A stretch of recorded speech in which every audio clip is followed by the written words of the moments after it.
You're on. Hi, my name is Lisa Ming, and this is for Leadership 420. Today is May 1. This is my horse, Sugar Plum. We are standing here in the Macedonia neighborhood. The Macedonia neighborhood is located southwest of 67. It is at the intersection of 67 and Kings Highway.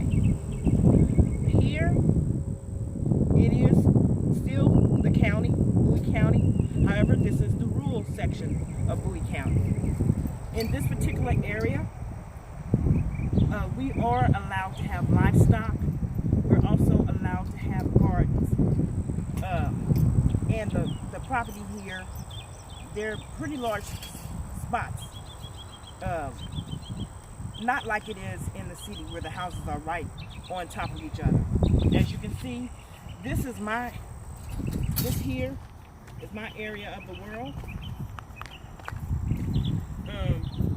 And this kind of characterizes basically all of the property here in Macedonia.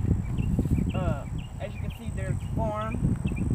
So if I choose to have a garden, for which I do have a garden on that end down there, it's not actually mine, but it's a family member's.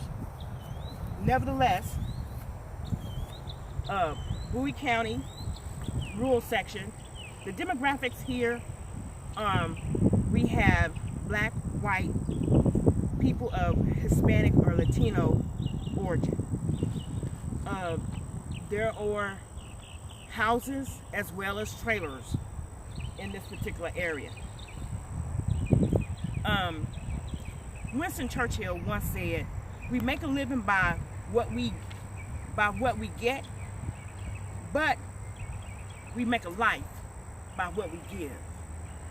And that is the characteristics of Macedonia. People here have believed in giving.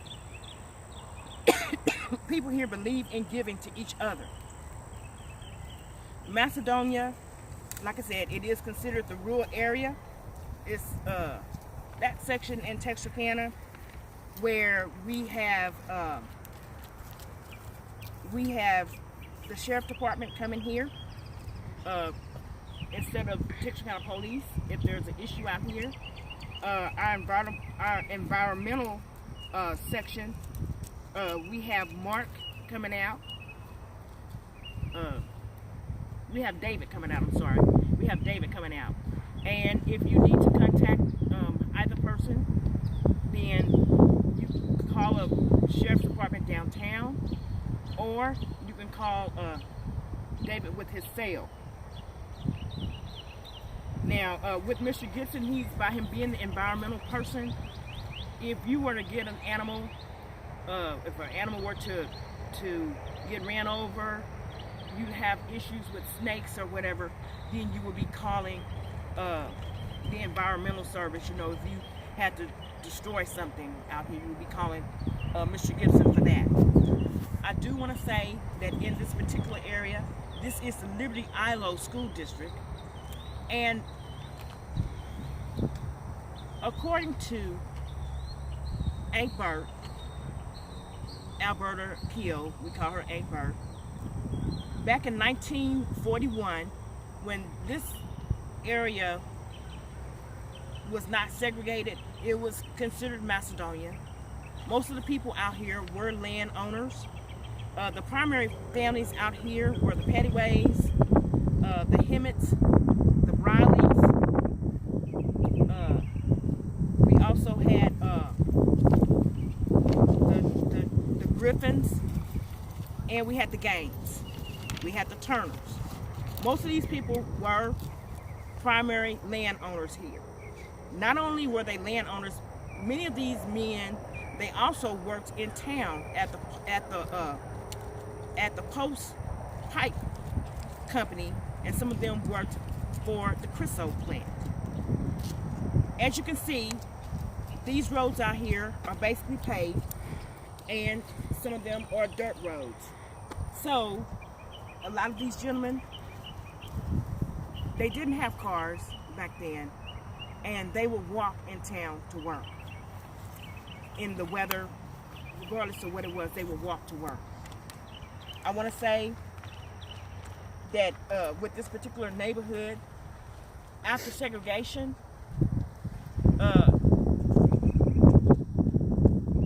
the school district became Liberty ILO. Now, with Liberty ILO coming here, which was basically around 1965 or so,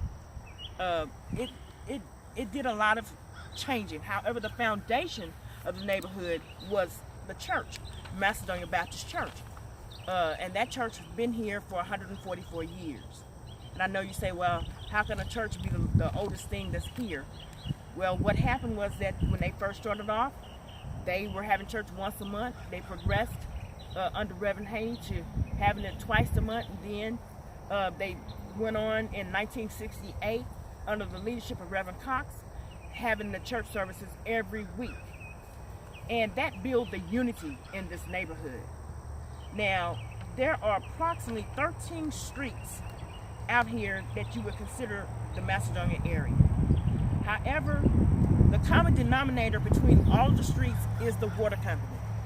The water company, at this particular time, they are at a standstill. They have basically taken on as many houses and companies as they could. They're about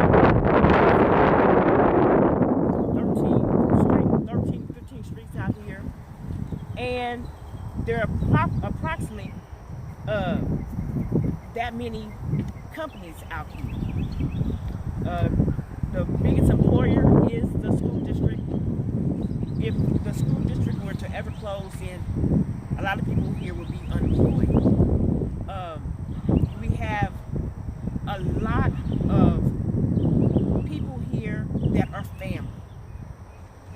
Now, back in the day, back in the 40s, 50s, and 60s, 100% of these people were farmers.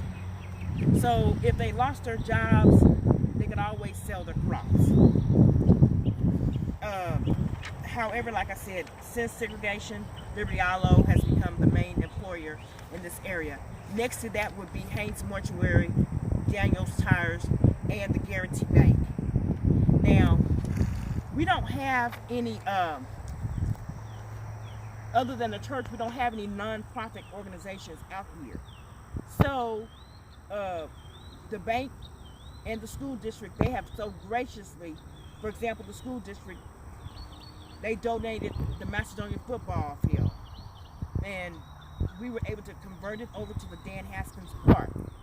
And with that, that gives our young people a place to go to play basketball and football. And along with that, I want to say, with Mr. Haskins putting his name on the park, we want to say thank him for that and his family for that, because he was really a big supporter out here. Now, what we're moving towards now, there continues to be a lack of cardio fitness things for seniors. We don't have any medical services out here. If there is an emergency, then we have to have the volunteer fire department come out, and we would also have to have the sheriff's department come out if there is an emergency out here. The nearest hospital would be St. Michael. In this particular area, I want to say that our road commissioner, this is precinct 4, and so with our road commissioner, I'm not really even sure, let me see here what his name is. I'm not really sure. I've never actually met Mark. I've never actually met him.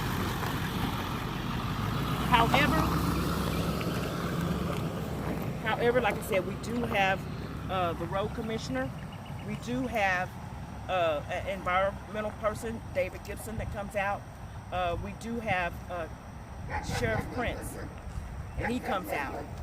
Um,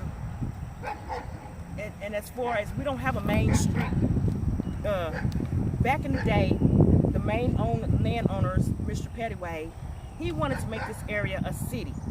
However, it was voted down. Taxes out here are relatively cheap, and the people wanted to keep the taxes, down. So they did not go to try to make this a city like Sims or like Atlanta, Texas, New Boston, Wake Village, Nash, Texas.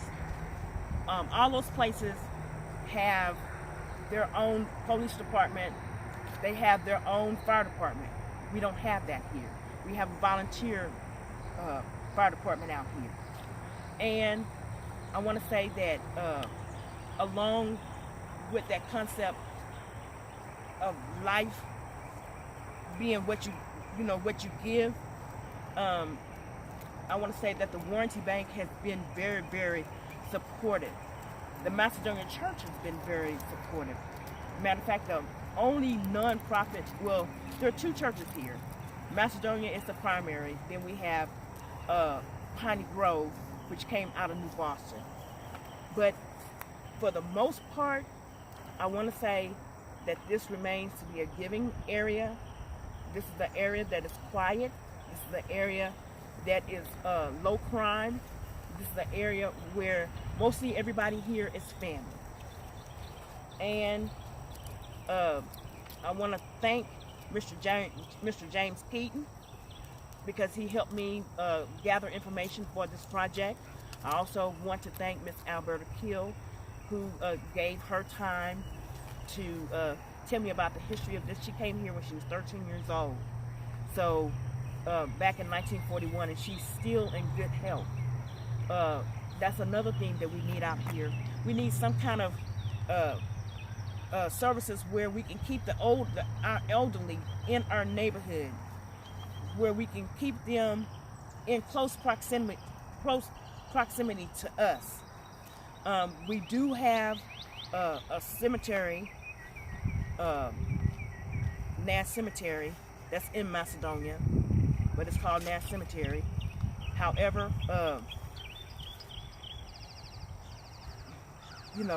it's been here forever, and I can't tell you what's up there, but I do know that it seems like it's at its capacity.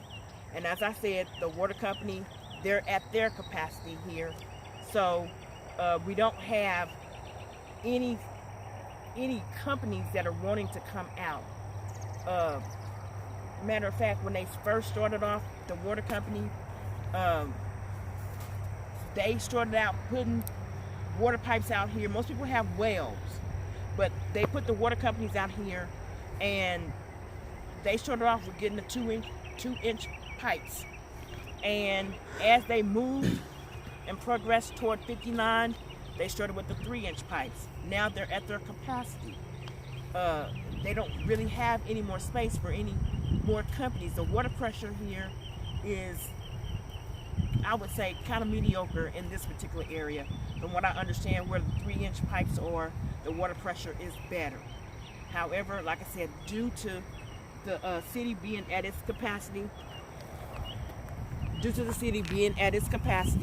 the water company being at its capacity, we don't have any companies that are willing to come out. However, like I said, this still remains to be a very lovely area to live in. A very, very lovely area to be in. And we still have